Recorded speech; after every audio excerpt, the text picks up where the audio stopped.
Hello everyone and welcome to this week's episode of Book Release Roundup. Let's get into the books!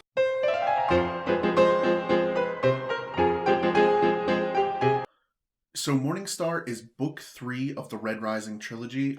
Just like I do with other books, I'm going to read the copy from the first book in the series, Red Rising. I live for the dream that my children will be born free, she says. That they will be what they like. That they will own the land their father gave them. I live for you, I say sadly. Io kisses my cheek. Then you must live for more. Darrow is a red, a member of the lowest caste in the color-coded society of the future.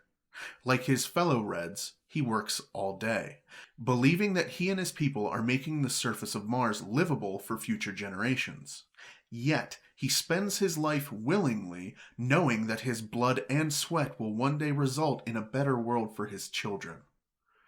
But Darrow and his kind have been betrayed. Soon he discovers that humanity reached the surface generations ago.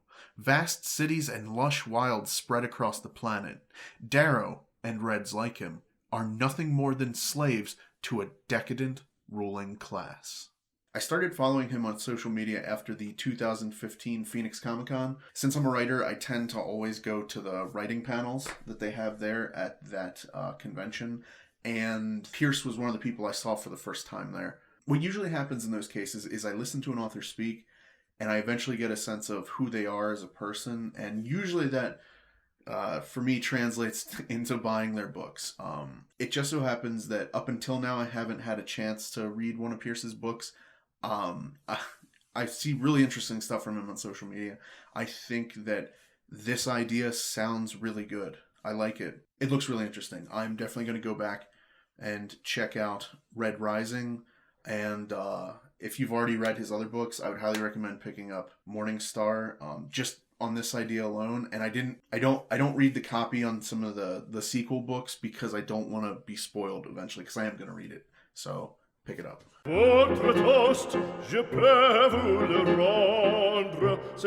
Philosophy is not a closed club or a secret society. It's for anyone who thinks big questions are worth talking about. To get us started, Douglas GROOTHUIS unpacks 7 pivotal sentences from the history of Western philosophy. A few famous, all short, none trivial. Included are, "The unexamined life is not worth living," Socrates. "You have made us for yourself, and our hearts are restless until they rest in you," Augustine. "I think, therefore I am," Descartes. "The heart has reasons that reason knows nothing of," Pascal. Philosophy is one of those things that I flirt with from time to time. I'm really interested in philosophy in general, and I think that, like they say in the copy, it's important to ask big questions. So this book seems to be intended as a primer on philosophy, really kind of entry point, if you don't feel like wading into the deep waters of the philosophical pond, so to speak.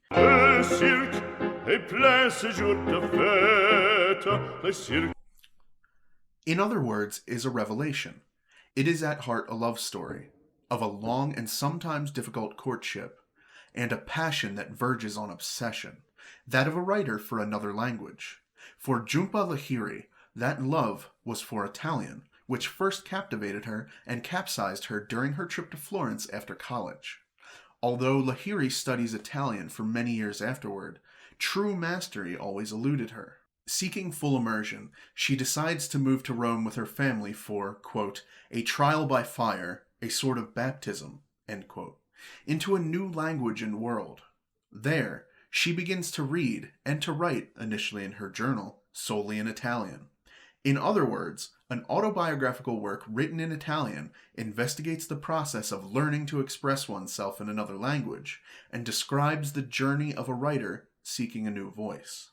Initially, the name of the author and the book kind of caught me. I wasn't sure what it was when I was flipping through Amazon's list and saw it in there when I clicked on it and read the copy. I was pleasantly surprised. This seems like a fascinating book. From what I can tell, based on her name, I assume she comes from India originally. So what we have here is a book written by a woman originally from India who moves to Italy, writes this book in Italian. And then that Italian book is translated into English on a more personal level for me.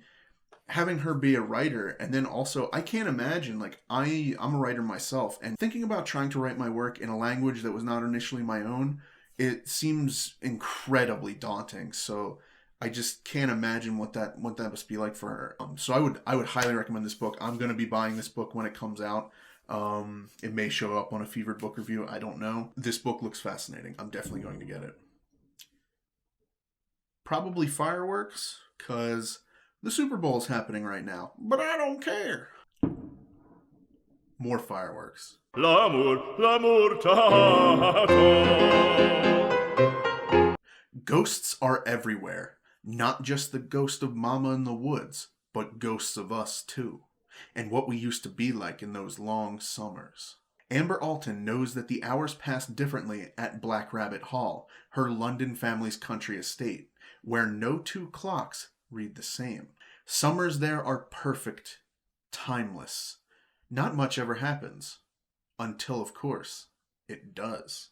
More than 3 decades later, Lorna is determined to be married within the grand ivy-covered walls of Pencraw Hall, known as Black Rabbit Hall among the locals. But as she's drawn deeper into the overgrown grounds, half-buried memories of her mother begin to surface, and Lorna soon finds herself ensnared within the manor's labyrinthine history, overcome with an insatiable need for answers about her own past, and that of the once happy family whose memory still haunts the estate. It seems like a really interesting concept. It makes me think of when I was younger and I'd be watching television with my parents. My mom loved this show called Dark Shadows. She loved Dark Shadows. And this gives me a Dark Shadows vibe. Like a weird old family, old money family who's lived in an area forever, and then something happens to them, it seems. So I like the kind of creepy feel I got off this. It almost feels like this could be easily be a Tim Burton movie just from that description. So this one looks good to me.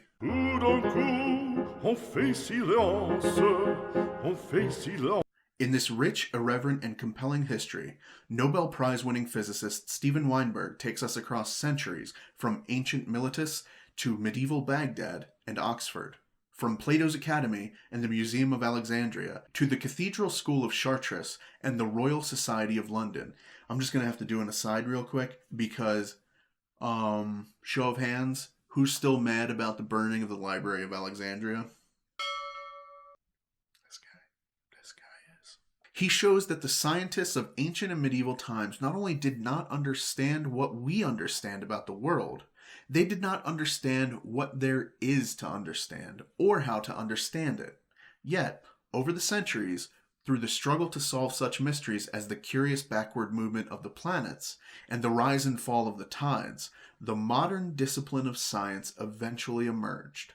Along the way, Weinberg examines historic clashes and collaborations between science and the competing spheres of religion, technology, poetry, mathematics, and philosophy.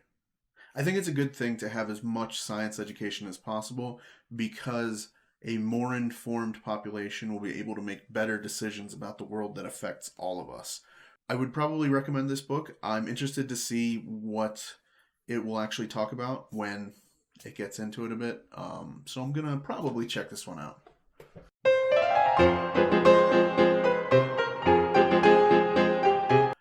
England, 1882. Evelyn is bored with society and its expectations. So when her beloved sister Rose mysteriously vanishes, she ignores her parents and travels to London to find her, accompanied by the dashing Mr. Kent. Clark Kent? Who knows? But they're not the only ones looking for Rose. The reclusive young gentleman, Sebastian Braddock, is also searching for her, claiming that both sisters have special healing powers. Evelyn is convinced that Sebastian must be mad, until she discovers that his strange tales of extraordinary people are true, and that her sister is in graver danger than she believed. Jane Austen meets X-Men in this thrilling Victorian adventure from debut authors TARUN SHANKER and Kelly ZEKAS.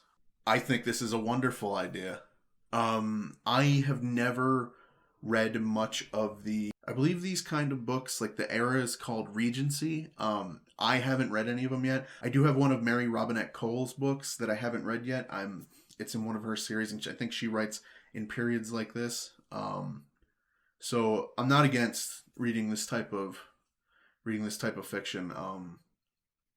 It sounds interesting. I like the idea of powers and that kind of stuff back in that time period. It would just completely change the social dynamics, and that's Victorian society was all about the rigid social structures. Actually,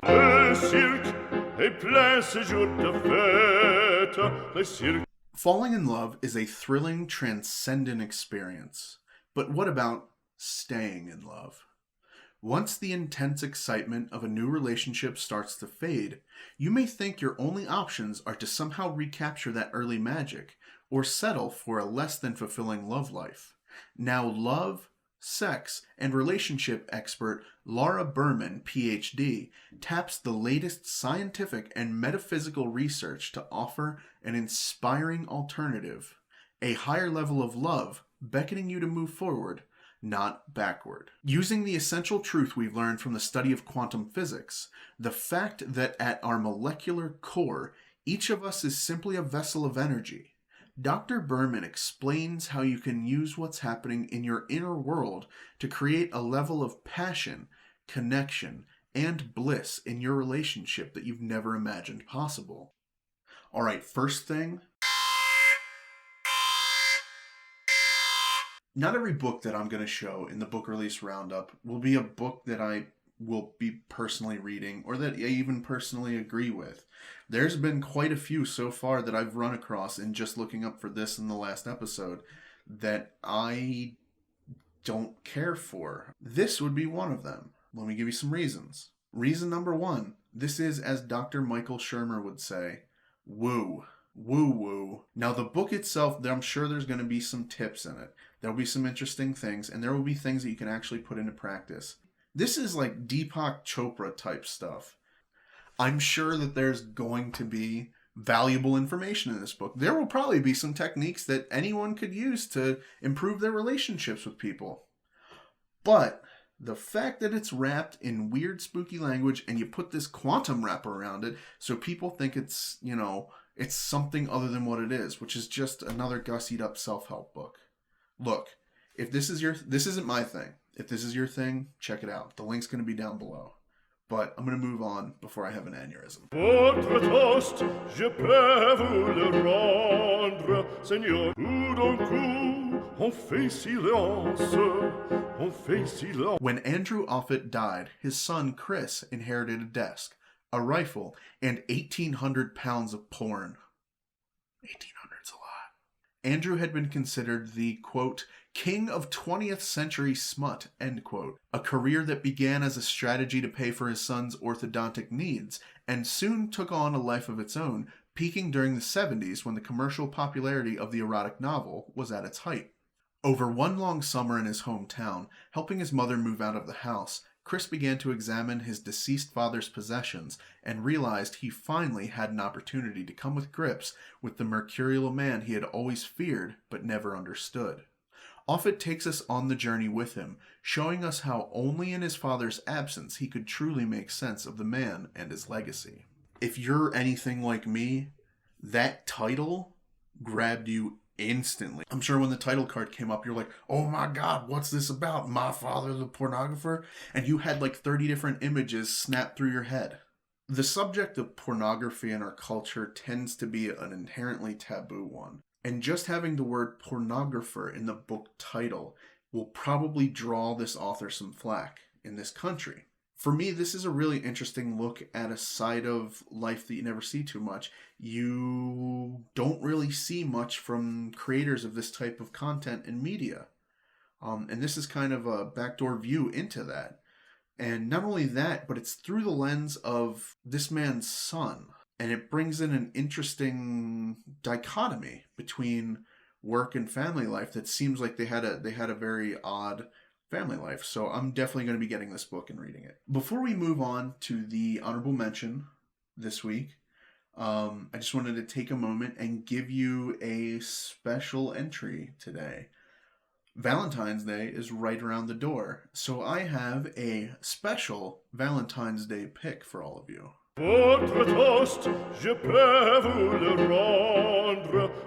Lola. Running someone over on my way home from work wasn't part of my plan, especially if that someone was the motorcycle-riding bad boy of my wet dreams. Vince might think that I owe him something, but he can forget it. Vince might think that I owe him something, but he can forget it. I'm not dropping my panties for him, even if he turns me on like no one else. Vince, I don't do commitment. I don't do commitment. I don't do love. All I do is fuck and forget. Then Lola comes speeding into my life and thinks she can change me. That's okay, because I'll soon show her who's boss. You know who's boss? He's who's boss. She may have run me over, but I'm the one who will come out on top. This is a standalone novel with a HEA and no cliffhangers. Hello! This is amazing. Look at that cover. That was what caught my eye. The subtitle text, A Bad Boy Biker Romance. I couldn't really read that. So all I saw was old school and a dude in a leather jacket. So I was like, oh, maybe this is like some 80s retro throwback thing. And then I flip it open and I'm looking at the copy and I see the bad boy of my wet dreams. So this may be your cup of tea. It isn't mine, but you know what? Not everything has to be. So I hope you have a good Valentine's Day.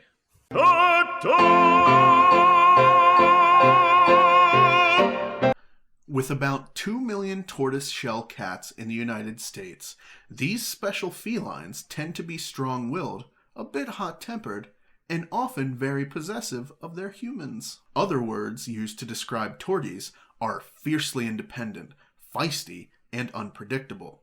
In Tortitude, the big book of cats with a big attitude, cat expert Ingrid King brings her professional and personal experience to explore why these cats are so special. Do I even need to explain why I chose this book? Look at that cat. Look at him. He's right there. He's a tortie. I didn't know what torties were. I didn't know that was a word. I thought the title was weird, and then I read the copy and it was like, oh, that makes sense. Didn't realize that tortoiseshell cats were a thing. I would have just called him Calico, and I would be stupid. But if you like cats, which most people do, unless they're shitty cats, and then you fucking hate them, probably not going to buy it because I can see all I want about cats on the internet, but to each his own. So that's all the books for this week. I'm still trying to find what the right amount of books is. This week I scaled back from what last week's number of books were. So I'll play around with it a bit. We'll see what happens. Thanks for watching, and I'll see you next week.